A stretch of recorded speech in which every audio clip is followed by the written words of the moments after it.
오늘은 야고보서 2장 1절부터 13절까지를 살펴보고자 합니다. 오늘 본문의 핵심 주제는 이 차별에 대한 이야기입니다. 먼저 1절을 읽어보겠습니다. 내 형제들아, 영광의 주 곧 우리 주 예수 그리스도에 대한 믿음을 너희가 가졌으니 사람을 차별하여 대하지 말라라고 말씀하고 있습니다. 이 1절은 믿음의 호소에서 차별하지 말 것을 말씀하고 있습니다. 여기 우리 주 예수 그리스도에 대한 믿음이라고 지칭하는데, 이 예수님이라는 분명한 대상을 믿는 자들이라면 차별하지 말라는 것입니다. 왜냐하면 우리가 믿는 예수님은 이 차별하지 않는 분이시며 차별하는 자들에 대해서 분노하시며 경멸하시는 분이기 때문에 그렇습니다. 2, 3절은 그 당시 실질적으로 이루어지고 있었던 이 구체적인 사건을 들어서 차별에 대해서 이야기를 하고 있습니다. 읽어보겠습니다. 만일 너희 해당에 금 가락지를 끼고 아름다운 옷을 입은 사람이 들어오고 또 남루한 옷을 입은 가난한 사람이 들어올 때에 너희가 아름다운 옷을 입은 자를 눈여겨보고 말하되 여기 좋은 자리에 앉으소서 하고 또 가난한 자에게 말하되 너는 거기 서 있든지 내 발등상 아래에 앉으라 하면 이라고 말씀하고 있습니다. 해당에 어떤 사람이 들어오는데 이 손에 금가락지를 끼고 아름다운 옷을 입은 사람이 들어옵니다. 보는 순간 이 사람이 딱 부자라는 것을 직감할 수 있습니다. 그때 그 사람에 대해서 특별 대우를 해주는 것입니다. 해당에서 가장 좋은 자리에 앉게 해주는 것이죠. 반대로 이 남루한 옷을 입은 가난한 사람이 들어올 때는 뭐 서 있든지 내 발판 아래 앉으라고 말을 합니다. 가난한 자에 대해서는 이 눈에 들어올 정도로 업신여기는 것입니다. 이는 통상적인 사회에서 너무 흔하게 일어나는 일 중에 하나입니다. 역사적으로 언제나 가난한 자는 멸시와 천대를 받았고 부자는 대접을 받았습니다. 그러나 문제는 여기가 교회라는 공동체라는 것입니다. 교회 공동체는 사람을 재물이나 학식 또는 사회 지위에 따라서 판단하지 않습니다. 교회 공동체는 그 사람을 예수님의 핏값을 주고 산 형제 자매로 보는 것입니다. 그래서 예수님을 머리라 하고 모든 성도들은 각자의 지체일 뿐 그 이상도 그 이하도 아닙니다. 그런데 교회 안에서 부자와 가난한 자를 구분하고 차별한다는 것이 무엇을 의미하는 것일까요? 이는 몇 가지 부분에서 너무나 치명적이고 엄청난 문제를 가지고 있습니다. 첫 번째, 교회가 세속화되었다는 것을 드러내는 것입니다. 세상에서는 가난한 자와 부자에 대한 대우가 분명히 다릅니다. 그러나 교회는 다르죠. 교회는 재물로 사람을 평가하지 않아요. 모든 사람을 단지 형제 자매로 보는 것입니다. 그런데 교회가 세속화되면 세상 사람들과 동일한 가치관을 가지고, 그래서 부자가 교회 안에서조차 큰 소리를 치게 되는 일이 벌어지는 것입니다. 세상에서 큰 소리 치는 부자가 교회 안에서 큰 소리 치고 있다면 이는 분명히 교회가 세속화되었다는 것을 의미하는 거죠. 이 두 번째, 부자와 가난한 자를 차별한다는 것은 반복음적인 행위이기 때문에 이거 엄청난 문제예요. 예수님은 단 한 번도 부자와 가난한 자를 차별하신 적이 없습니다. 오히려 예수님은 이 땅에 십자가를 지심으로써 부자와 가난한 자를 하나 되게 하셨어요.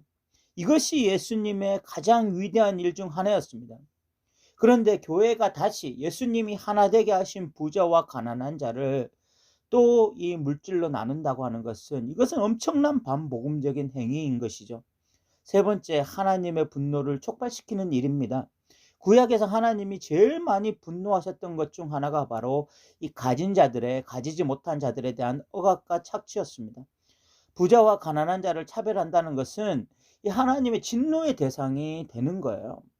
하나님은 고아와 과부를 착취할 때마다 이스라엘에게 강력하게 심판하시겠다고 여러 번 경고하셨습니다. 네 번째, 이 교회의 기능을 상실했다는 것을 의미하는 것입니다. 교회는 세상의 빛과 소금이라고 했습니다. 다시 말해서 교회는 세상을 변화시켜야 돼요.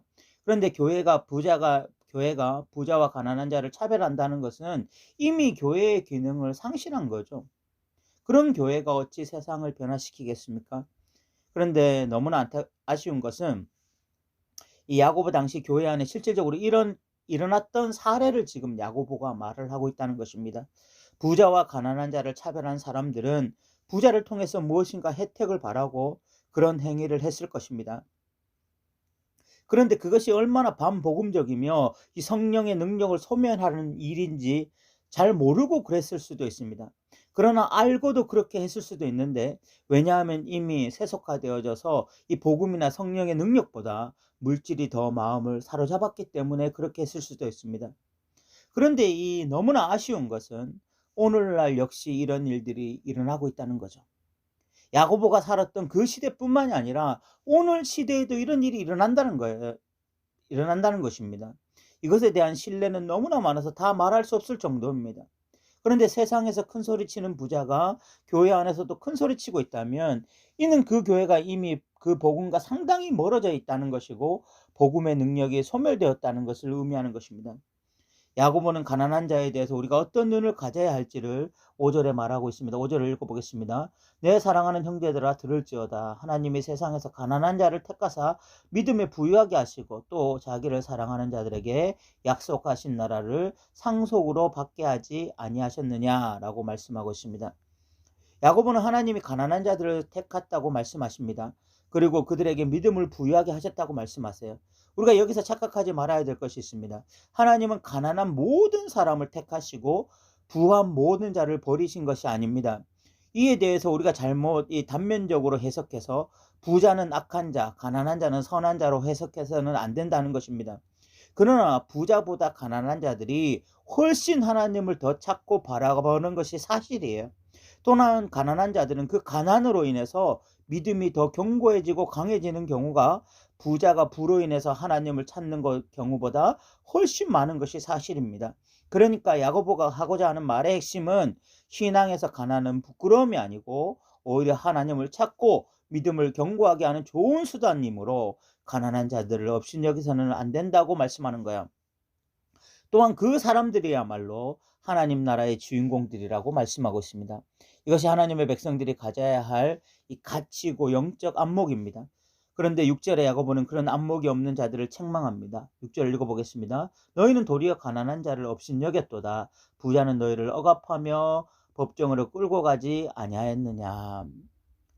이 영적 안목이 죽고 육적 안목으로만 육적 안목만 가지고 있으니까, 교회 안에서조차 이런 영적 안목이 없으니까 자꾸 사람을 외모로 판단하고, 그래서 가난한 자를 업신여기는 이런 너무나 어처구니 없는 일이 교회 안에 발생했습니다.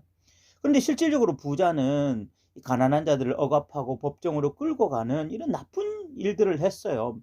그럼에도 불구하고 이런 악한 일들을 하는 부자 앞에서 여전히 예수를 믿는다고 하는 자들이 쩔쩔매면서 그들에게 잘 보이려고 뭐 그렇게 어떤 이 비굴한 모습을 보이고 있었던 거죠.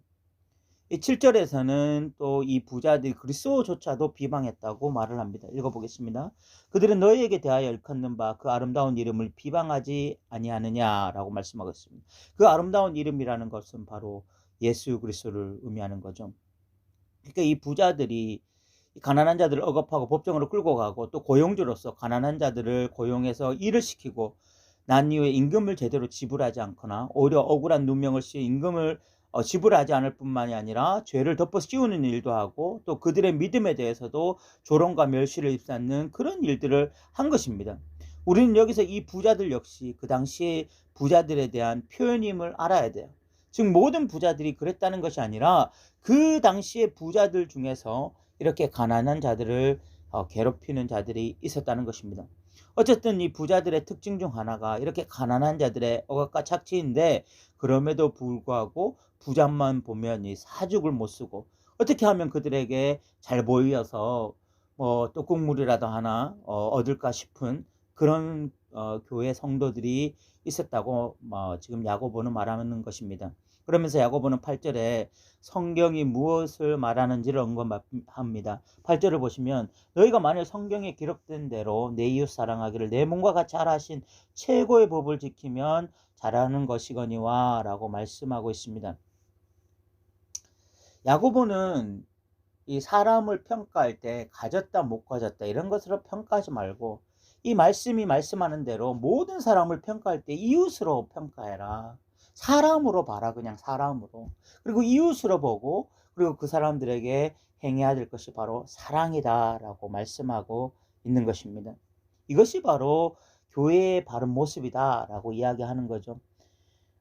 9절에서는 이런 명확한 진리를 따르지 않고 사람을 차별할 때 그것은 곧 죄를 범하는 것이라고 야고보는 분명하게 말씀하고 있습니다. 9절에 보면 만일 너희가 사람을 차별하여 대하면 죄를 짓는 것이니 율법이 너희를 범법자로 정죄하리라 라고 말씀하고 있습니다. 이 진리는 명확합니다. 진리는 뭐 우리가 기도하거나 기도하지 않거나 말씀을 보지 않거나 뭐 열심히 신앙생활에 않는 이런 것만이 죄라고 말하는 것이 아니라 사람을 차별할 때 그것을 분명한 죄로 명확하게 말을 하고 있고 그런 사람을 범법자라고 이야기를 하고 있다는 것입니다. 이거 우리가 굉장히 귀담아 들어야 되겠죠. 우리도 사람을 차별하고 싶은 마음이 참 우리 안에 많거든요. 우리가 자칫 잘못하면 뭐 여러 가지로 이유로 인해서 사람을 차별하기가 쉬운데 그것이 곧 반복음적이고 그리고 죄를 범하는 것이고 심지어는 하나님 보시기에 범법자라는 사실을 우리가 좀 기억했으면 좋겠고요. 그리고 10절과 11절은 이는 모든 말씀에 대한 위반이라고 말씀을 하고 있습니다. 10절 11절을 읽어보겠습니다.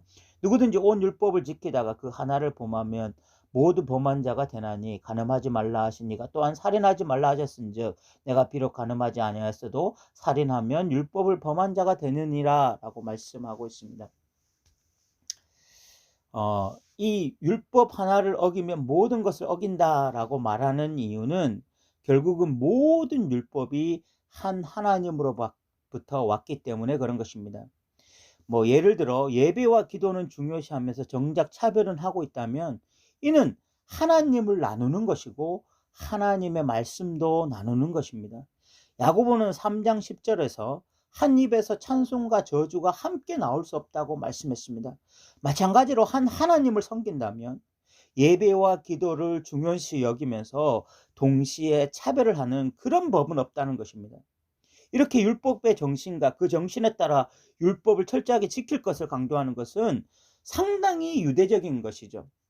야고보서가 기독교 초기에 유대인들을 대상으로 쓰여진 서신서라는 것을 안다면 이는 쉽게 납득이 가는 것입니다. 12절에서는 야고보는 자유의 율법을 말하고 있는데 이는 구약의 율법이 아닌 예수님의 가르침을 의미하는 것입니다. 읽어보겠습니다. 너희는 자유율법대로 심판받을 자처럼 말도 하고 행하기도 하라 라고 말씀하고 있습니다. 여기서 이 자유의 율법이라고 했어요. 이 구약의 율법을 향해서 자유라는 단어를 붙이진 않습니다. 자유라는 수식어를 말하진 않아요. 이 자유의 율법은 바로 예수님이 주신 율법, 하나 새 계명을 의미하는 것입니다. 그래서 예수님은 진리를 알지니 진리가 너희를 자유케 하리라 라고 말씀하셨어요. 이 예수님의 말씀을 지키느냐 안 지키느냐에 따라서 심판이 정해진다고 말씀합니다. 이는 예수님이 나더러 주여 주여 하는 자가 천국에 들어갈 것이 아니라 다만 내 아버지의 뜻대로 행하는 자가 들어가리라 라는 말씀과 일치하는 것입니다. 13절에서는 야고보는 긍정적인 표현으로 이 본단락을 마치고 있는데 긍휼은 심판을 이기고 자랑한다라는 긍정적인 표현을 쓰고 있습니다. 13절을 읽어보겠습니다. 긍휼을 행하지 않은 자에게는 긍휼 없는 심판이 있으리라. 긍휼은 심판을 이기고 자랑하느니라 라고 말씀하고 있습니다. 결국은 이 차별하고 사람에 대해서 긍휼함이었고 사랑이었고 이런 자들은 결국은 심판의 대상이라는 것입니다. 왜 그들이 심판의 대상이 될까요? 우리는 그냥 믿으면 다 구원이라고 생각하지만 그들은 심판의 대상이에요. 왜냐하면 그들은 진정한 신앙인들이 아니라 종교인이기 때문에 그렇습니다. 진정한 신앙인들은 뭐 기도, 예배 이런 것만 중요시 여기는 자들이 아니라 사람을 차별하지 않고 긍휼히 여기는 자, 바로 그런 자가 진정한 하나님의 백성이고 그런 긍휼을 가지고 있는 자들은 심판을 이기고 결국은 자랑한다. 결국 그들은 심판의 대상이 아니라 구원의 대상이다 라고 야고보는 분명하게 이야기하고 있는 것입니다. 이제 말씀을 마무리하고자 하는데 오늘 본문은 이 부자와 가난한 자에 대한 차별 문제를 이야기하고 있습니다. 이 문제는 야고보 시대에만 있었던 문제가 아니라 오늘날 이 시대 역시 뭐 나타나고 있는 문제죠. 세상에서 잘 나가는 자들이 교회 안에서 큰 소리치고 뭐 직분을 차지하고 그리고 교회를 좌우지하는 경우들이 너무 많아요. 그런데 이는 반복음적인 행위입니다. 교회는 사람을 외모로 평가하는 것이 아니고 물질로 평가하는 것이 아닙니다. 교회는 사람을 볼 때 이웃이라고 생각하고 형제 자매로 바라보는 것이어야 합니다. 이것이 예수님이 가지신 눈이고 예수님의 마음이고 예수님의 가르침입니다. 그러므로 이 교회는 세상과 분명히 달라야 된다. 우리가 이것을 인식했으면 좋겠고, 우리가 어떤 성도를 만나든지 간에 그 사람을 외적인 것으로, 세상적인 것으로 그 사람을 바라보지 아니하고 형제 자매로 바라보고 그들에게 사랑과 긍휼로 다가갈 수 있는 저와 여러분 되셨으면 좋겠습니다. 오늘도 들어주셔서 감사합니다.